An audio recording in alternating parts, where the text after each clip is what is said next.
E o Espiritismo, Raul, ele nos convida a termos uma fé raciocinada, a pensarmos naquilo que acontece, se realmente tem razão de ser.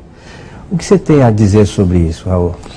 É muito interessante porque há muitas criaturas e mesmo algumas escolas de pensamento que asseveram que é impossível falar-se numa fé raciocinada.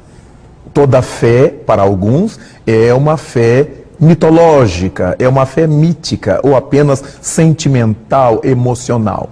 Mas nós estamos vendo, quando eu me referi à fé acadêmica, a fé que nós temos nos dados da ciência, por exemplo, que essa é uma fé que tem que ser raciocinada. Nós não podemos imaginar que o homem tenha ido à Lua se não raciocinarmos sobre isto. Não podemos falar de combustível nuclear se não raciocinarmos sobre isto. Não podemos falar em átomo, nas suas partes, nas micropartículas, se não raciocinarmos sobre isto.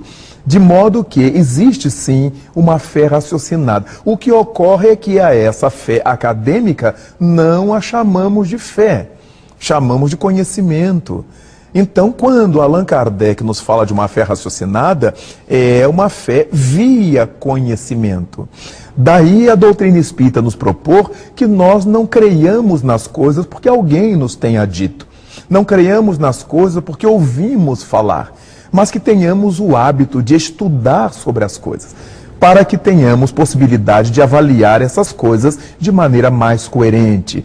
E sempre que nós avaliamos as coisas de forma mais coerente ou de forma coerente, certamente aquilo que sairá dessa avaliação, a nossa certeza, a nossa crença, a nossa fé, poderá ser chamada de uma fé raciocinada. Sempre que nós estivermos elaborando um pensamento lógico, um pensamento maduro, um pensamento com bases sem equívoco, inequívocas, certamente nós estaremos forjando uma fé raciocinada. Há possibilidades, então, de que a nossa fé raciocinada seja eminentemente útil à nossa existência. É muito curioso nós observarmos que desde o século XIX, quando Francis Bacon se referiu à fé, ele diz-nos que a pouca ciência, o pouco conhecimento que se tem das coisas, nos costuma levar à descrença, ao ateísmo, ao materialismo. E a fé exuberante, o conhecimento que se tenha das coisas de fato, o profundo conhecimento, nos leva a Deus, ao Criador do Universo, porque começamos a raciocinar e a buscar como explicaríamos todas essas ocorrências em torno de nós. Como é que funciona o nosso corpo, o nosso organismo? Por mais que descobramos as leis biológicas que regulam o processamento do nosso organismo, por mais que entendamos cientificamente o metabolismo, o catabolismo, mas no fundo nós nos perguntamos: quem é o autor de tudo isso? Jamais olharíamos um relógio, por exemplo, ou um computador e admitiríamos que essas máquinas tenham sido frutos da casualidade. Nós sempre pensamos no engenheiro, no relojoeiro, no joalheiro que haja feito o computador, que haja construído o relógio. Então, como é que nós olhamos um universo como este, e que sequer conhecemos devidamente? Como é que olhamos o nascimento de uma flor apenas admitindo a casualidade?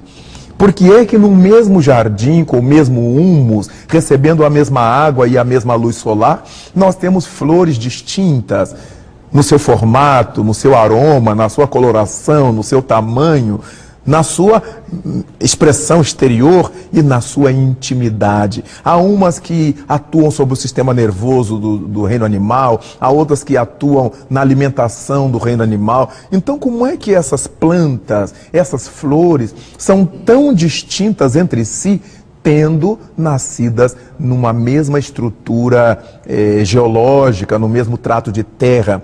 É óbvio que há leis biológicas que nos explicam isto, mas quem foi que criou essas leis? Seria muita pretensão do pensamento humano admitir que toda essa perfeição tenha sido fruto do acaso. E aí começaríamos a filosofar e a nos perguntar o que é o acaso tão inteligente, tão perfeito. O acaso é muito mais perfeito do que nós, um acaso muito mais inteligente do que a própria criatura que o admite. Então, somente a presunção do ateu ou do materialista afervorado para não admitir a existência de uma causa inteligente que a tudo isso preside.